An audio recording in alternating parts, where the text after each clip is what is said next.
Hi, this is Scott Wilkinson, host of Home Theater Geeks.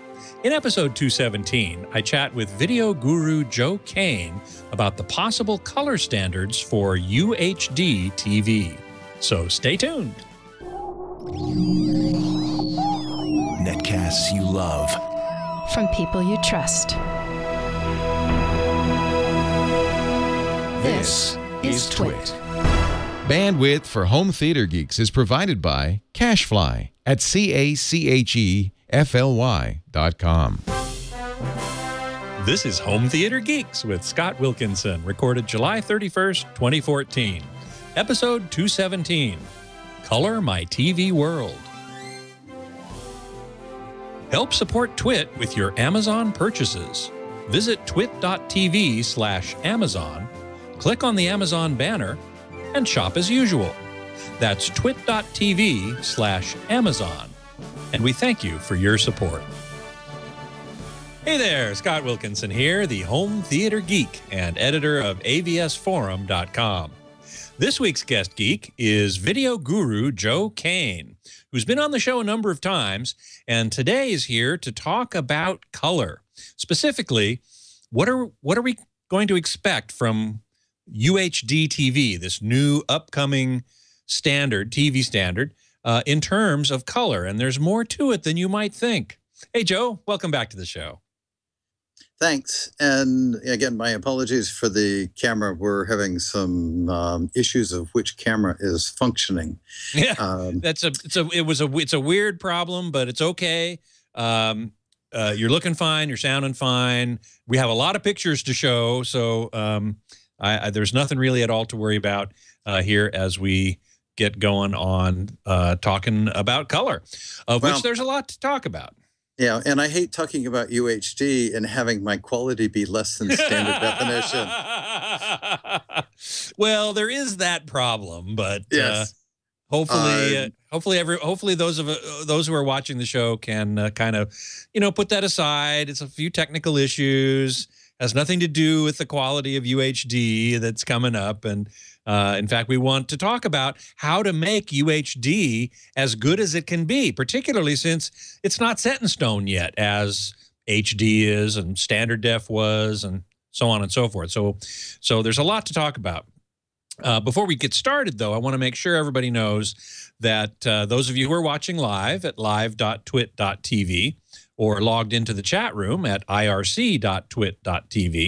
can post questions for Joe as we go, and I will pass along as many as I can. So, as I said, we want to talk about this new UHD TV system, ultra high definition, and about the only thing that is well settled, well defined, is the pixel resolution. We have 4 times as many pixels on the screen with UHD than we do with regular HD, what we might call standard HD. But otherwise, the other aspects of the picture are still being debated. Dynamic range is one that we've talked about on this show quite a bit. And what we're going to talk about today is color. So why don't you start us out, Joe, with what are the choices that we have to choose from when we finally want to decide what set of colors we can represent in UHD? Well, there is an International Teleproductions Union specification. The number of that specification is 2020. And in that specification, they said that the color space for UHD is going to be larger, in other words, more color fidelity than we've ever had in any of our television systems. The problem with what they set is, in my opinion, and a few others in the industry, the specifications they set aren't anything that can be implemented, or at least not implemented in a way that will be good for the consumer. So what's happened in color, a desire has been expressed to increase the color capability in our new future system that's being called UHD. And they set goals slightly larger than I'm going to say that they should have. And I want to explain all that in the process of the next hour. Right. The most important thing of having done that is that they got a large number of people thinking that, oh my gosh, we could be doing something other than what we are doing, and we could absolutely improve this future system that we're calling UHD. So the specification opened the window to thinking about something that would do far better than what we have now. Now, if we can go to the first CIE diagram, I think it would help. Good, that's a much clearer picture. I can stand to watch it now. Right. Anyway, I think most of you are familiar with the CIE diagram. You've seen it a few times. And those who aren't, let me just quickly make sure that they do understand it. And that this is only important if you're watching the show. I hope you are seeing the video, because we do have a lot of graphics to show you. The curved line that kind of looks like a horseshoe, you see a bunch of triangles and you see this curved line. That curved line defines the set of all the colors that human beings can see, can perceive with their eyes. And all of these triangles are different sets of color with names that go by numbers and words, and there are all kinds of different names for them. And they define a subset, sometimes, in some cases a superset, of the colors that we can actually see. So that curved line is called the spectral locus. Ooh, scary word, I know, but all it means is the boundary of the range of colors we can see. And the triangles within it are the different, what are called color gamuts, or set of colors that can be represented by different systems. So I just wanted to make sure everybody understood that, Joe, before you continue. And I appreciate that. That's a really good starting point in this. The purpose for showing this diagram and all the triangles that are superimposed on top of the CIE diagram is to give you an idea of how many options are being discussed for UHD. And you almost don't want to be bothered counting, because there's a large number of things going on in that diagram. And obviously a larger diagram can include more colors. A smaller diagram won't have quite as many colors. And as you have already said, there are a number of triangles that are actually bigger than the visible color spectrum. They are there as color carriers. When we produce content, it turns out that you need a larger space to carry color than the actual color itself. Now, if any of you out there have ever done binary multiplication, first of all, you know that digital words are carried as binary words, 8 bits, 16 bits, whatever. But if you multiply two 8-bit words together, you need at least 10 bits in order to carry the result of that multiplication. Mm-hmm. So there isn't, you need a bigger space to process than the actual color space that you're working with. And of course, in production, that's what we do. We process color.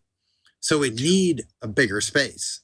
Yeah, I always found it interesting that those few diagrams that actually, or triangles that actually extend outside of the visible color space, I mean, what do they mean? Are they into the ultraviolet, into the infrared, into the areas of the electromagnetic spectrum we can't even see?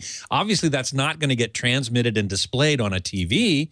But as you say, it is used for sort of a placeholder, if you will, you know, for the ability to manipulate those colors mathematically so that by the time they get into the visible area where we can actually see them, they represent what they're supposed to.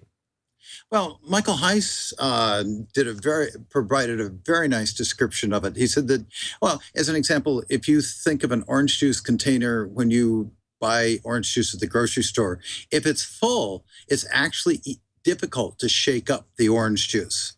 If the container happens to be a lot larger than the juice that's inside, it's really easy to shake up the orange juice and get it mixed properly. Wow, And I had never thought of that, but that's a great analogy. Michael's analogy helps you understand why you might need a bigger container if you're going to be mixing things. Right. And if the container is big enough, then you have room to mix them. If the container is tight in on where you want to go, there's no room to shake it up. There's no room to mix it. And that's what we do when we fade to black, or when we do crossfades, or we do color correction. We combine things, and having a larger space to contain our work means that nothing gets lost. And so those larger containers, those larger triangles, are containers that would convey information. Got it. Now, if we look at the 2020 specifications on, let's go to the second diagram where there aren't quite so many triangles. Okay. Yeah, thanks. This makes it a little bit easier. The largest triangle in there is the 2020 color space. It's the ITU specification for our UHD television system. And it's obviously much larger than any color space that we work in. And of course, the other color spaces that we work in are there. You can see 709, P3. Which, by the way, 709 is the current high definition color standard, and it represents the least number of colors of any of these ones that we're talking about. Right. It is absolutely the smallest color space. And included in here, you can see P3 in the purple. The P3 is a color space that's used in digital cinema. And so that's the color you see when you go out to the movies in a commercial cinema. Yes, as long as you're watching a DLP projector or an LCOS projector, you're looking at an electronic projector. Let me just not name names, but as long as you're looking at video technology in the theater, chances are the color space is much larger than the color space that we use in our high definition system. There is a third, if you look in the direction of green in this, there's a third that goes, it's sort of a green, and there's actually two on top of each other in the green. One is Adobe RGB, and I've forgotten what the other space is, but NTSC 1953. Yeah. So NTSC 1953. So the green there is different from P3, which is used in digital cinema.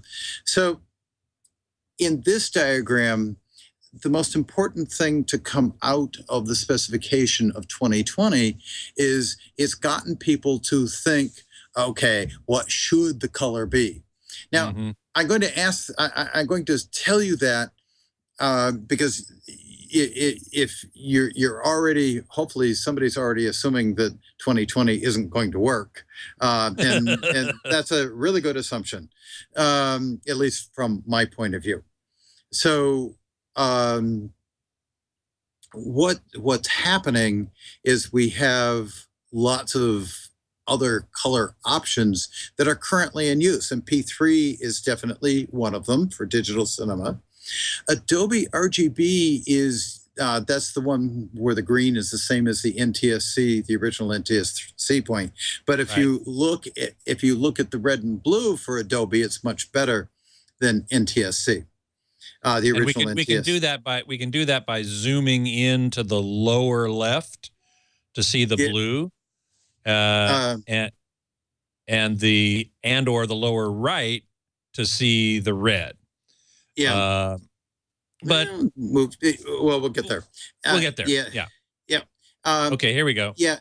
So you can see the green is the original NTSC, and then the Adobe RGB, the P3 in the blue in particular, the green line, not the green color, but the green line is the original NTSC points. So both P3, all three, P3, 709, and Adobe RGB all have better blues than the original NTSC points. And then, of course, when we look over at red, P3 has certainly has a better red than our NTSC point, and it has. I find it. Sorry, go ahead. And it has a better red than the original NTSC color as well. I find this fascinating that the original specification of color for NTSC, which stands for National Television Systems Committee, which is the body that defined standard definition TV. In 1953. In 1953, that those colors, that color gamut or color space is much larger than what we in fact use now for high definition. How did that happen? Well, the space for color came about from trying to compete with the CBS mechanical color system that came in 1950. In 1950, we actually had color filters that rotated in front of a black and white TV set. So it was something called sequential color. You got red, then green, then blue. Oh, by the way, single chip DLP projectors emulate that and do the exact same thing, where we have a rotating color filter wheel in front of a white light source, and we get our colors of red, green, and blue. So we've come right back to that rotating color filter wheel in some of our viewing. Yeah. But the color space when we had color filter wheels was phenomenal. We could get really good color. So when the electronic color system came along, they felt they had to get really close to the color capability that you saw in the color filter wheel system. So they specified colors, and then when they went to try to create them in phosphors that went into a CRT, they found that they didn't work. When you have green, and I know this is beyond most of the people who are listening, but we used to have oscilloscopes, and the trace would go across, and of course the vertical represented the voltage and the horizontal represented time. But sometimes the things happened so fast that you actually wanted the phosphor to stay lit after the beam had crossed. And so they used green phosphors because green has a retentivity. You strike it with an electron beam and it stays lit long after that electronic beam is gone. Well, that's great when something happens so fast that you wouldn't see it if the green decayed instantly. But if you're trying to preserve something, so all of the original oscilloscopes had a green phosphor in them.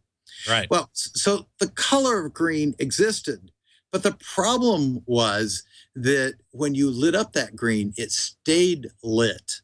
And so the action would move across the screen and the green was still lit over here. And so you had a comet tail as the motion passed across. So the green didn't work. So the green phosphor hanging on is good for oscilloscopes, but bad for video displays. That's correct.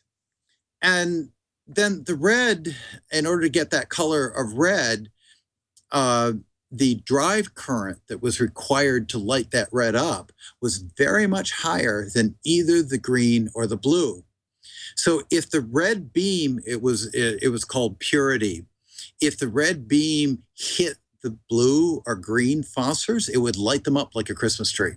And So suddenly there would be glaring errors if the red beam accidentally hit a blue phosphor or a green phosphor, a green emitting phosphor or blue emitting phosphor.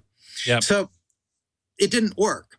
And in order to get the lag characteristics and the light output that everybody wanted, we ended up having to greatly reduce the size of the color triangle. And we ended up with SMPTC. And then when we went to HD, it got slightly bigger.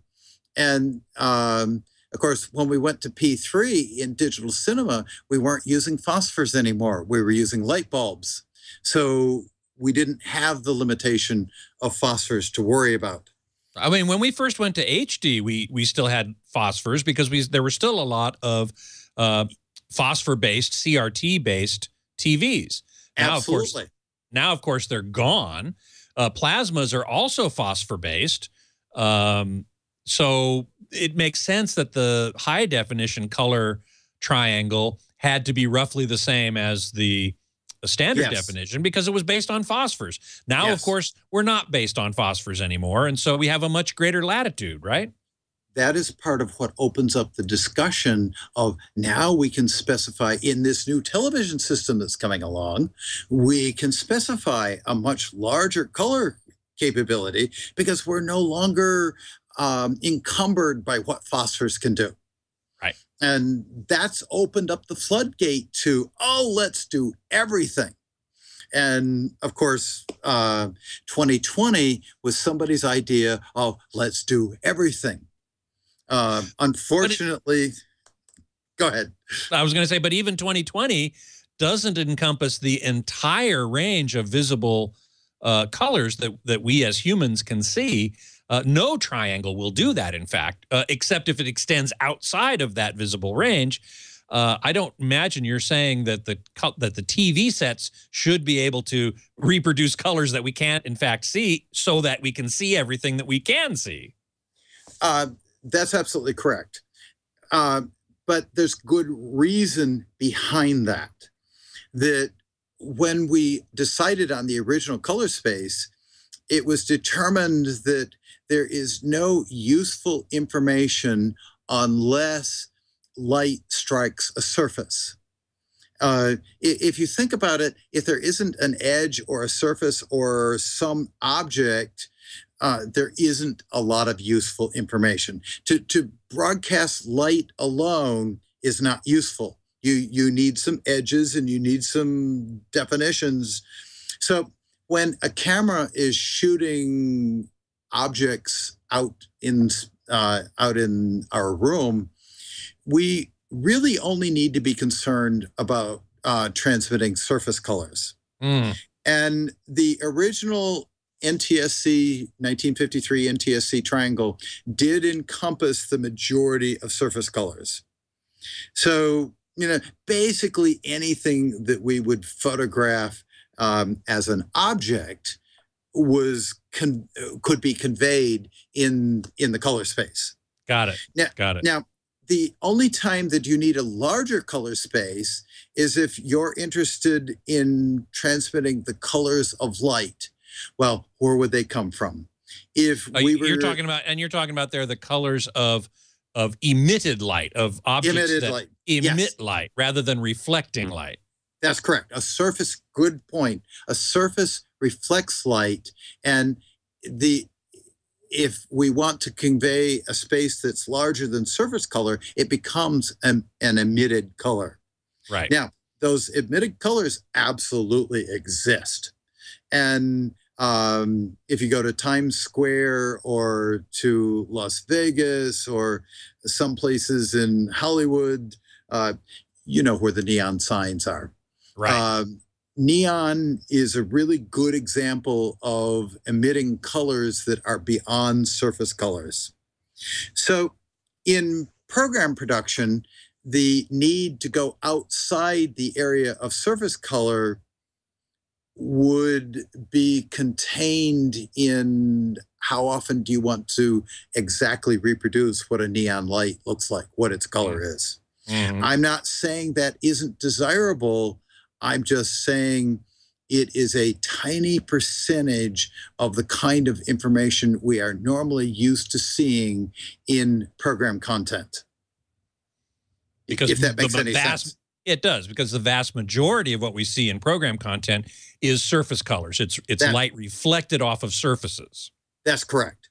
Yeah. So ideally, if I'm going to set a standard, I don't have to go out beyond surface colors unless it's convenient and free.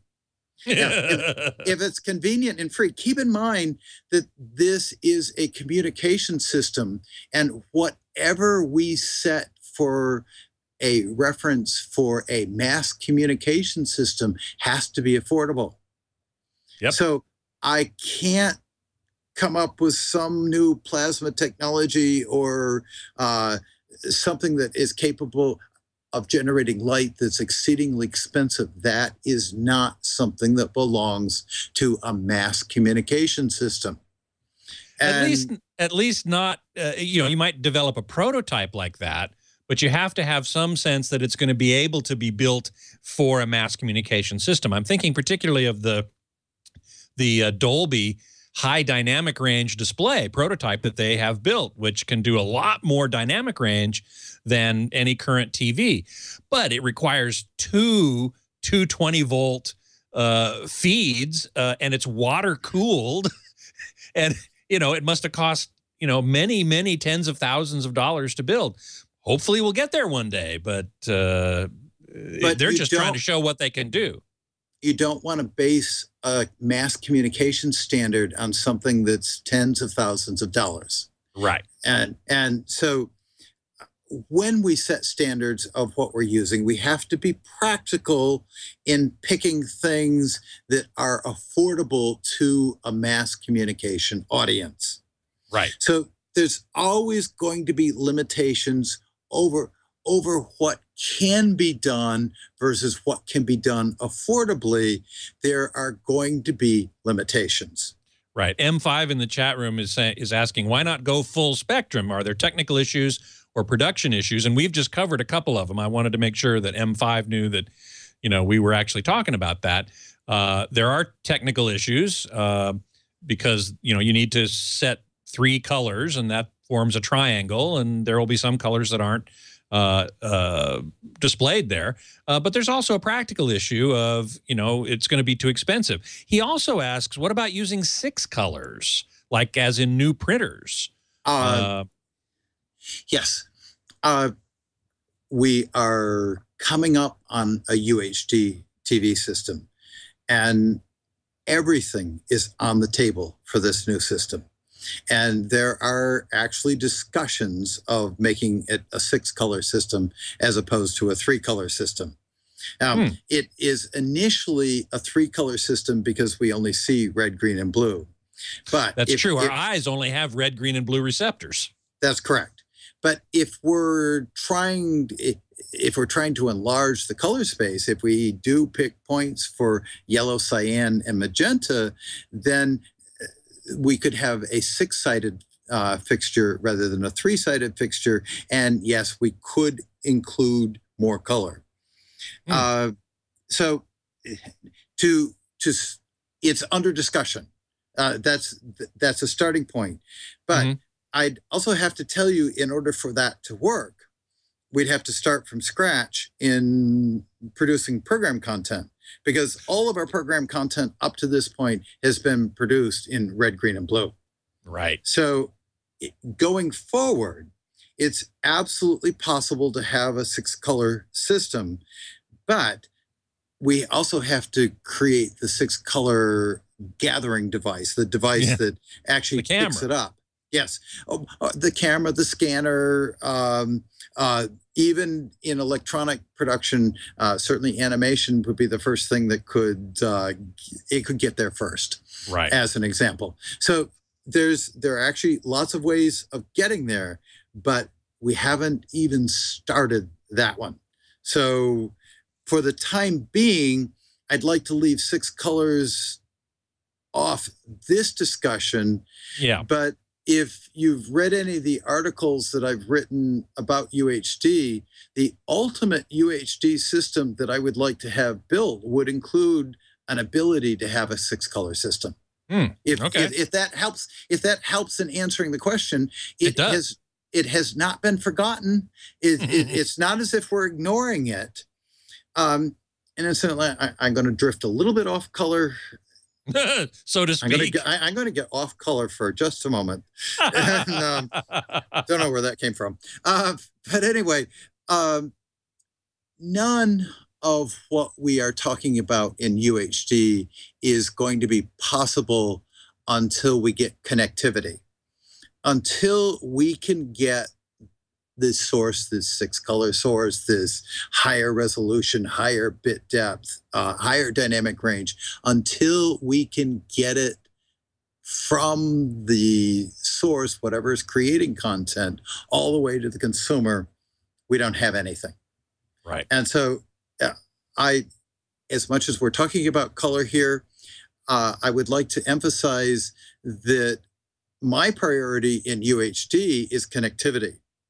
And I want to develop a system in connectivity where it's big enough so we can dream about a 6-color system, or we can dream about higher dynamic range, and the connectivity will just be there.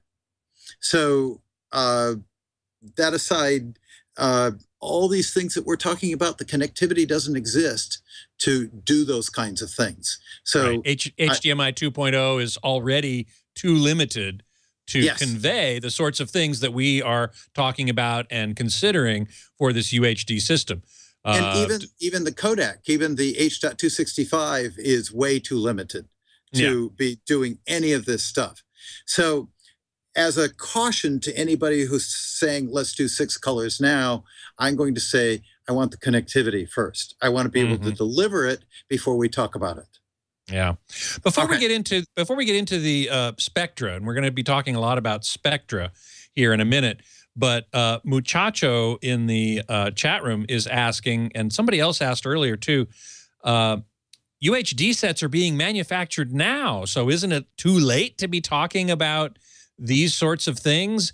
And or will the UHD sets that are being made today become obsolete when these decisions are finally made?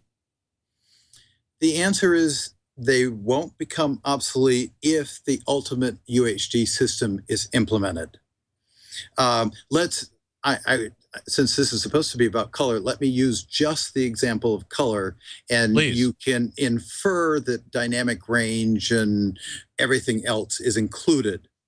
But among the things that the ultimate UHD system should have as part of its capability is an ability to address all existing sets. So as an example, we would color correct to 2 or 3 color spaces. So in this connectivity that I just spoke of, we would actually send a 709 signal, a P3 signal, and possibly an Adobe RGB signal, something larger. So the studios would be faced with having to come up with 3 sets of color corrections, but all 3 of those sets could be included in the single connectivity. And then what would happen is the set would identify itself to the processor box that has the incoming signal. The set would say, I'm a 709 set, and I need the 709 signal. So in our ultimate system, we are actually going to provide the option for multiple color spaces in the connectivity.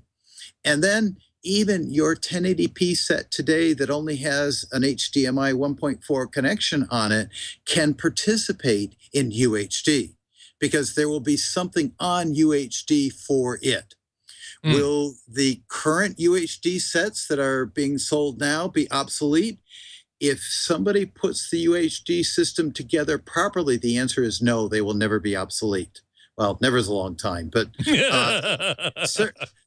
certainly not in the foreseeable future. They won't be obsolete because there will be something in the connectivity coming down that knows that those sets exist and know that those sets have to be addressed. Got it. Does that make sense? Absolutely. Absolutely. And Eric Duckman in the chat room is saying, define what are you talking about connectivity? What we're talking about is HDMI or DisplayPort or some other physical means of getting the signal from the source device in your home to the TV. And having enough smarts in both devices for the TV, HDMI already does this to a certain degree, for the TV to say to the device, I have this kind of color space capability. I have this kind of dynamic range capability, so on and so on. So hit me with what's appropriate for that. And the source device will say, oh, okay, I got just what you need. Boom, send it down the pipe. Well, and my definition of connectivity is actually broader than that. Okay. My definition of connectivity starts at the source. It actually starts from the point that we capture information, an area Lexus camera or a Red camera or a Sony F55 or F65, whatever good camera that we're using to capture the source. We're capturing a huge world, a world that is much bigger than anything we can reproduce. Now, what I want in the ultimate connectivity, I want all of that information to be able to be conveyed directly to the consumer. So that if the camera captures a great big huge color space and you happen to have a set with a great big huge color space, well, you can take advantage of it because that's part of the connectivity. So everything that gets captured would be put in a container. Remember we talked about a container? Yep. A color space container. Well, it's not only this big container for color space, but it's a big container for high dynamic range, for anything you can imagine, maybe even 6 colors. But it's a container that could hold all the information you could possibly gather in the process of creating content, and it can convey it to the consumer. The entire container, everything that's in the container is going to go to the consumer. If the consumer has the capability of receiving it and displaying it. It would require a lot of bandwidth. It would require a display of great capability. And I think what you're saying is if you have all of that, wonderful. You could display it all. You could see it all. But if you don't, it needs to get trimmed down somehow, right? Okay. And yes, but that's part of what gets carried in the connectivity. I'm defining connectivity as everything from the camera source all the way to the consumer. The entire signal path from the source all the way to the consumer, to me, is connectivity. Got it. And so I want to know that the editing system is going to be able to contain all the information and preserve all the information, so that if there is high dynamic range, it can contain the high dynamic range. So connectivity for me means all the way from the camera to the consumer in delivering everything to the consumer. Now, within that connectivity, you're going to have some specific color timed, high dynamic range timed material that will fit known specifications. And the people who create content can only be expected to provide a limited number of options in both color and high dynamic range. So as an example, I don't believe that they're going to want to provide any more than 3 sets of colors. 709. If that. Yeah, 2 would be better. 2 would be easier, because right now they have to do 2. They have to do 709 and they have to do P3. So right now, everybody's set up to do 2. And so that could be what comes down the pipe. Now, the fact that a larger space is in the pipe could mean that a manufacturer could build something with a bigger color space and get close to a usable picture. But it wouldn't be an ideal picture because there wouldn't be a human being involved in setting the conditions of what that picture should look like in that larger color space. So we could only approximate where we're supposed to go, other than the fixed options that the studios would provide. Okay. Boy, is that a long-winded answer to the question. My apologies. I hope everyone followed that. Oh, I think it's fine. I think it's fine, and I appreciate it very much.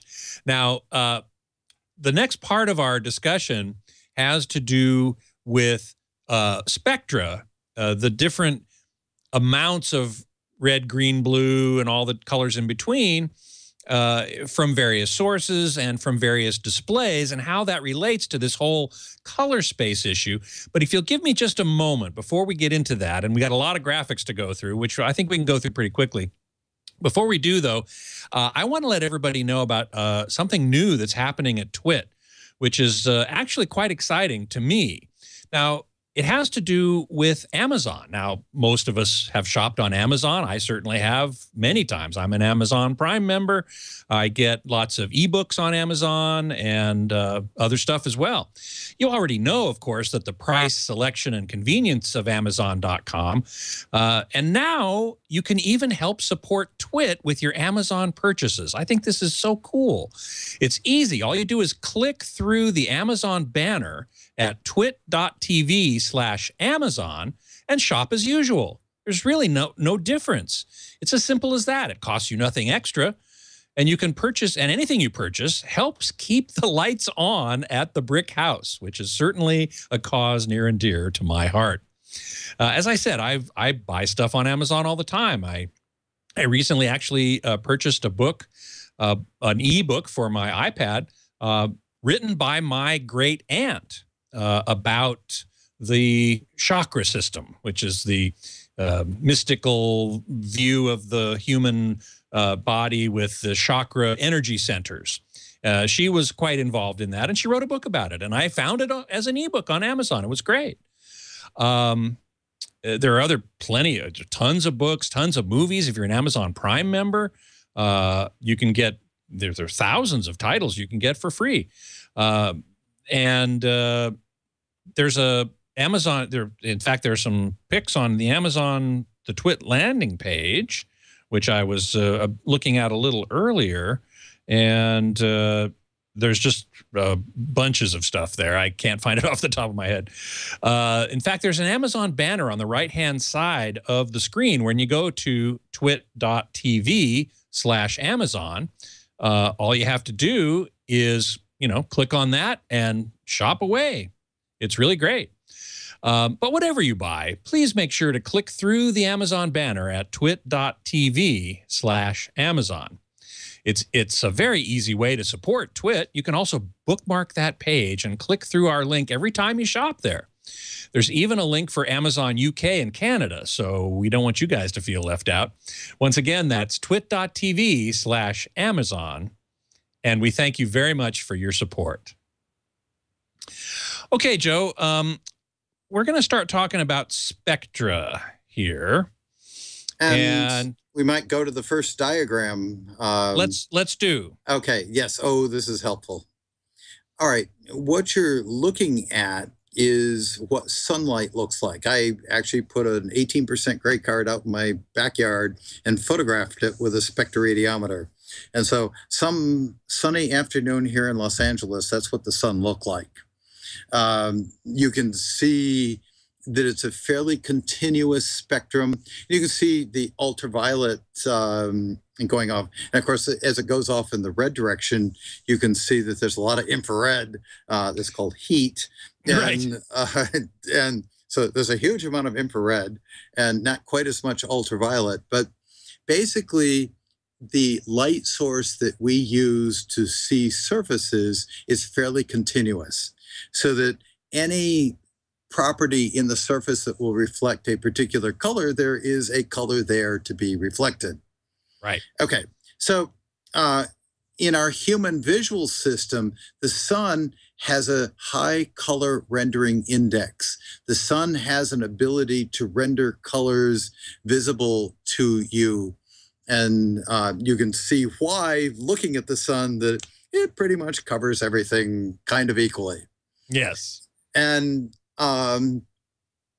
if we go to the next slide, this is a fluorescent bulb.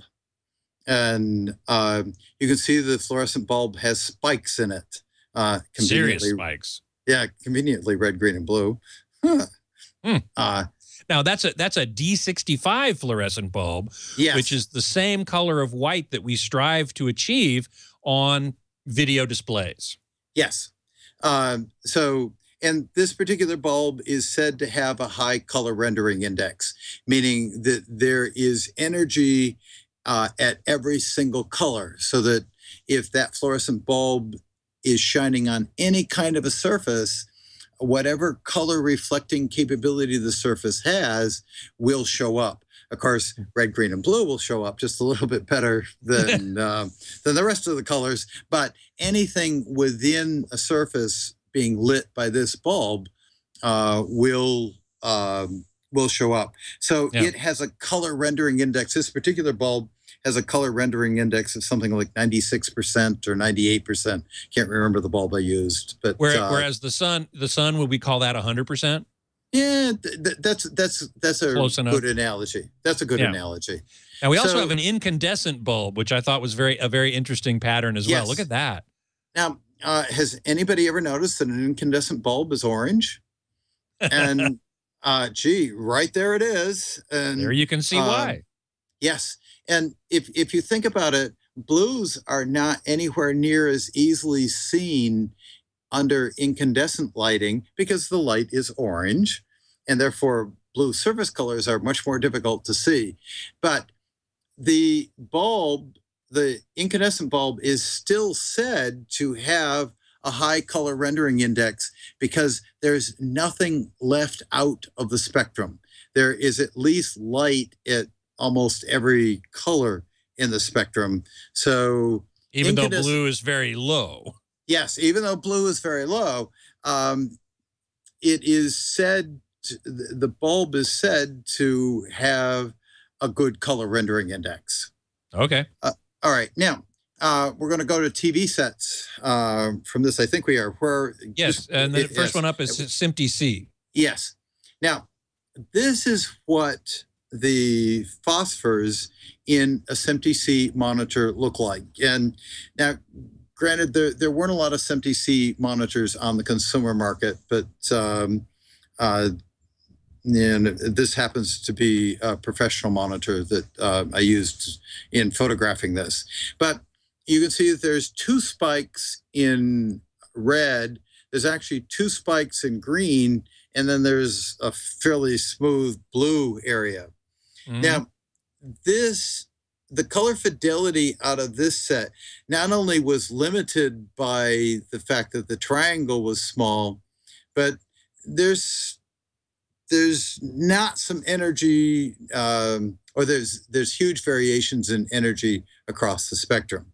Right. Now, if we go to the DLP projector, this is my DLP projector. Which is, by the way, your DLP projector was made by Samsung. You consulted on it and made it happen. Samsung, unfortunately, didn't have its marketing act together, and so it didn't really get out in the market as much as those of us who have seen it wish it had, because it's really a wonderful projector.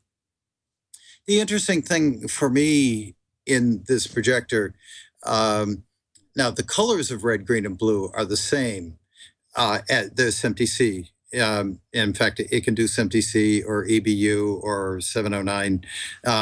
But the spectrum is much more continuous in this than it is in a CRT. Yeah. And when colorists started using my projector to color correct, the first thing they told me, gee, the color fidelity is a lot better. I can see things in pictures I've never seen before.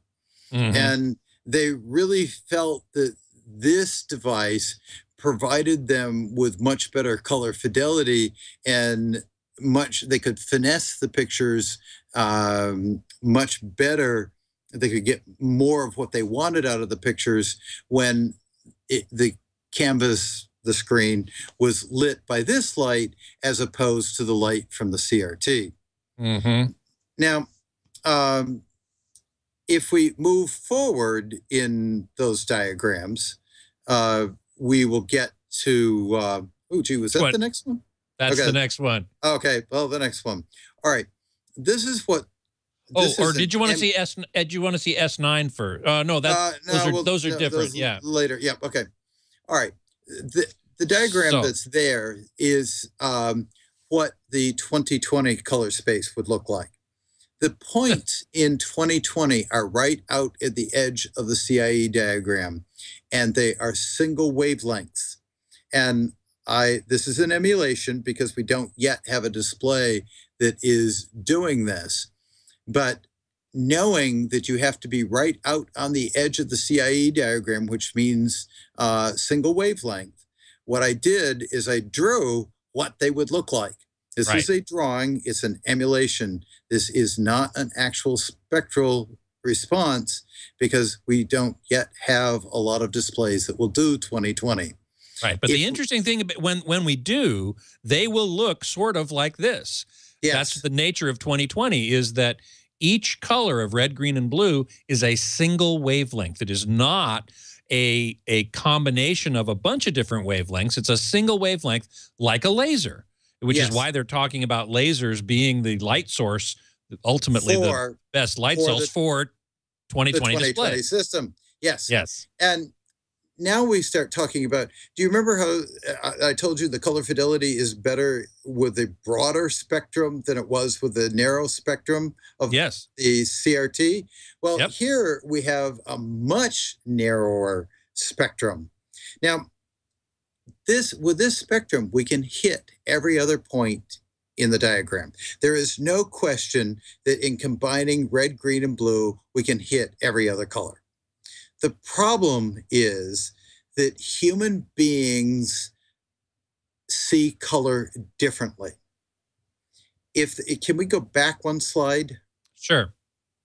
If a color is covered by a very broad spectrum, we are all going to agree on what the color is. Can we go forward? Yep. If a color is covered by a single point, none of us are going to agree on what that color is. Isn't that weird? And that the human visual system, if you have a spectrum like this, like what we're seeing now from your projector, which is very broadband, and you show a particular color of red or green or cyan or whatever, most of us will look at that and say that's a particular color. Yes. But if we represent the colors by these single wavelength red, green, and blue, all of a sudden, different people are going to see different colors. That is the weirdest darn thing. The word is metamerism. And don't be scared, folks. Metamerism is a weird word, but that's the word that describes that effect. It describes the fact that we don't each see color the same way. Right. So if we are handed a very narrow bandwidth of color, we are each going to see it slightly different. If we're handed a wide bandwidth, since every color around the area that we see is covered, then we all recognize it as the same color. Mm. So the broad bandwidth actually is critical to getting agreement in what we see. Now, in a mass communication system, the idea is that everybody has the opportunity to see the same color. Right, exactly. And we want to assure that everybody sees more or less the same color, because that's what the colorists and the director and the cinematographer all were very careful about, is shooting a scene, shooting a movie or a TV show or whatever, and having the colors be a certain way and represented in a certain way. And it seems kind of self-defeating that if you then send that to a TV wherein me and my wife will look at this and say, I might say, wow, that looks great. And she might say, oh, the colors are off. Looks weird. It looks weird. It's a very strange fluke of human experience that I find fascinating. But it's one reason why we may very well not want to use this 2020 color space. Right. Now, if you remember back in the CIE diagram, the 2020 space was quite a bit larger than any of the other colors that we're currently using, whether it's Adobe, RGB, there you go. You can see the 2020 is on the outside. And so it's larger than the other colors. Among the things that are being proposed is that the 2020 color space would become a container.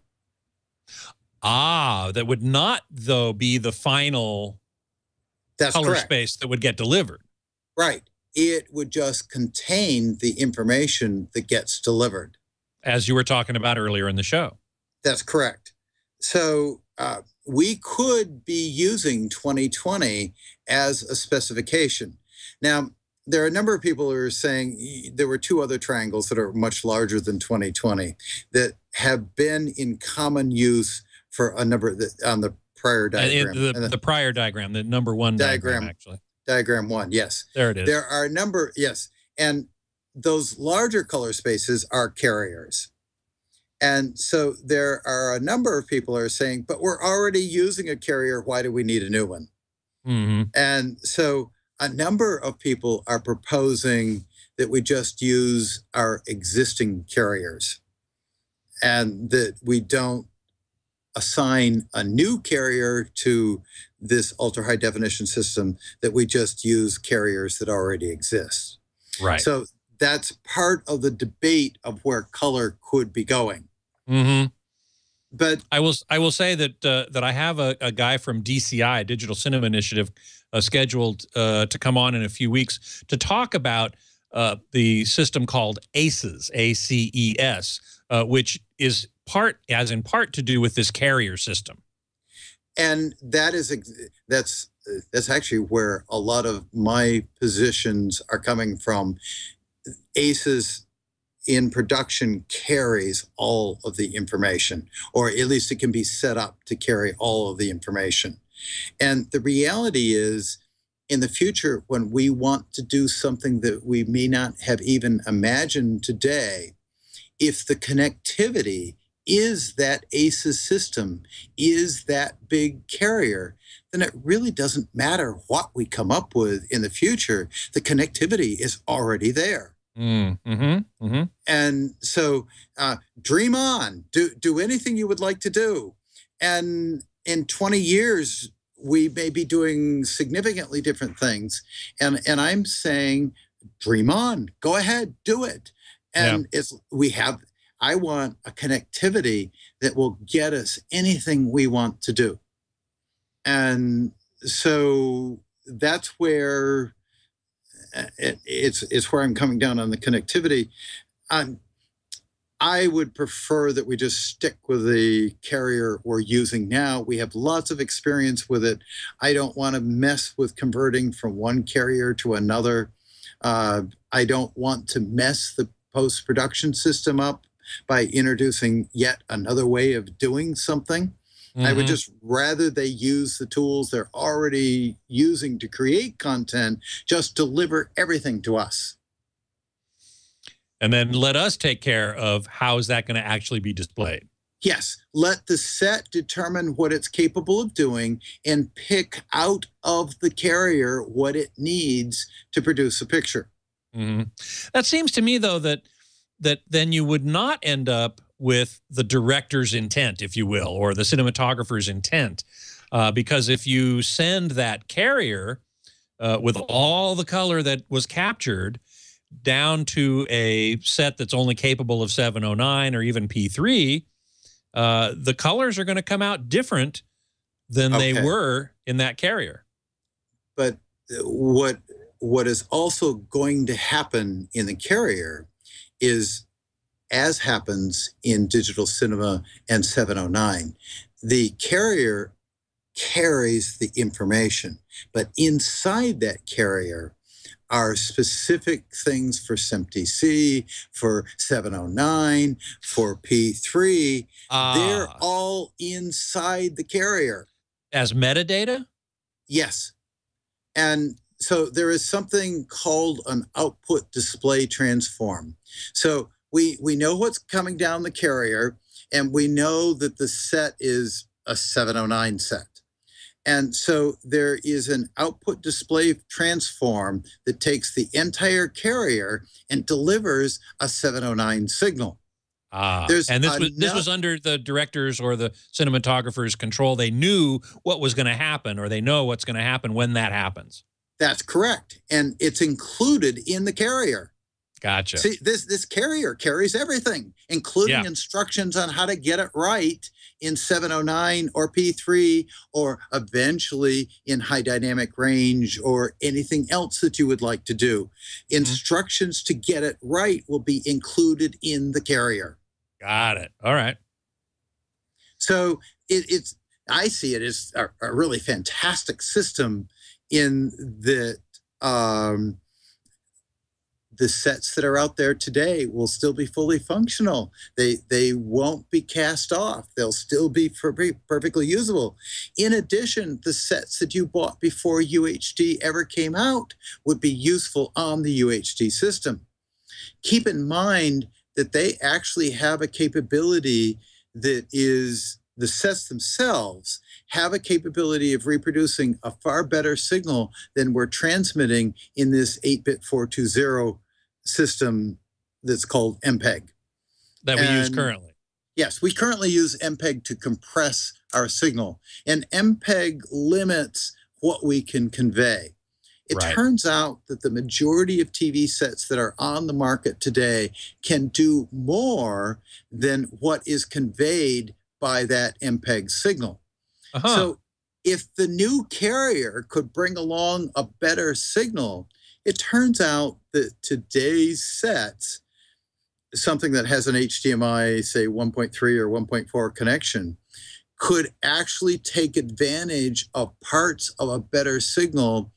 And if a better signal is put into the set, there is a strong possibility that there would be a better picture to come out. And therefore, that set could truly represent ultra-high definition. It might not be everything that ultra-high definition can do, but UHD would bring something to it that would make it better. Therefore, in my opinion, those sets would be included in the ultra-high definition system. Not only do I not want this new UHD set to go out of usefulness, I also don't want your existing 1080p sets to go out of usefulness. This is a grand vision that I love. To know that, you know, the TV that people are buying today, either HD or UHD, will continue to be useful in the future. I had sort of had a different take on it, but I'm understanding what you're saying, and I think if we can, and this is the real crux of it, isn't it? If we can end up making the UHD system as you describe it in this show, then we won't have obsolescence in a couple of years. That's correct. And we'll actually, we will create a connectivity that can keep us going for at least the next 20 years.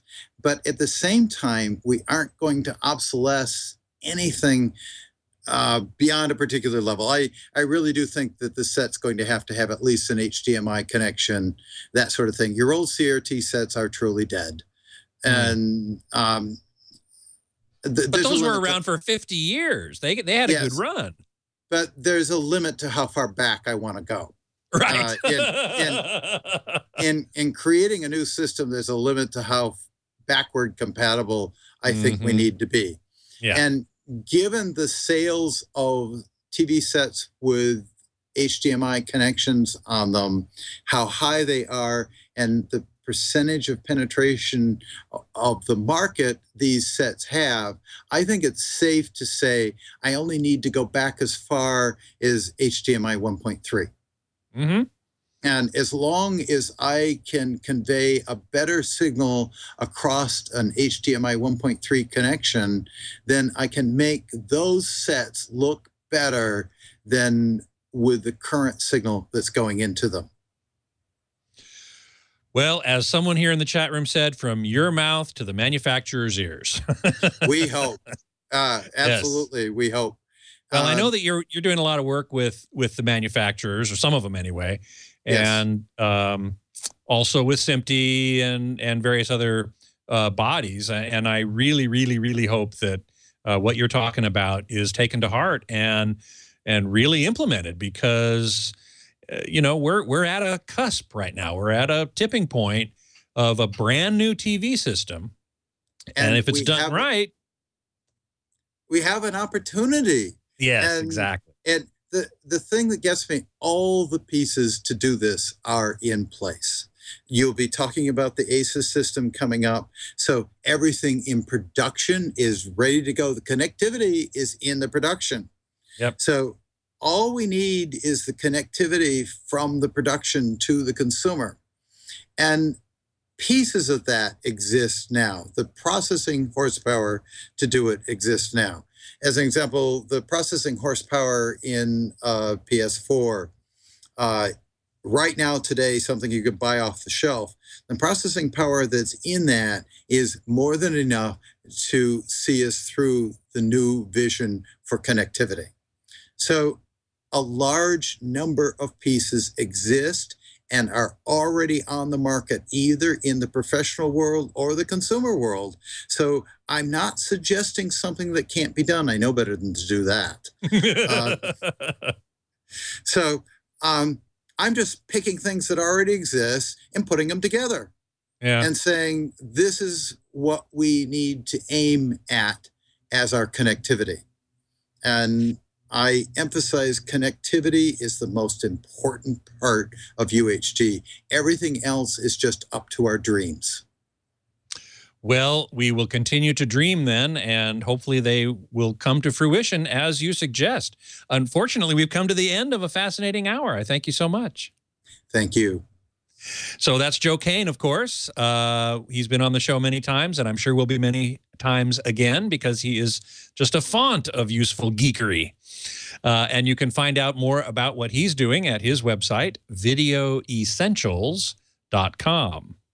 You can find me, of course, at avsforum.com. You can email me at scott@twit.tv. And you can follow me on Twitter at htgeekscott, also at avsforum.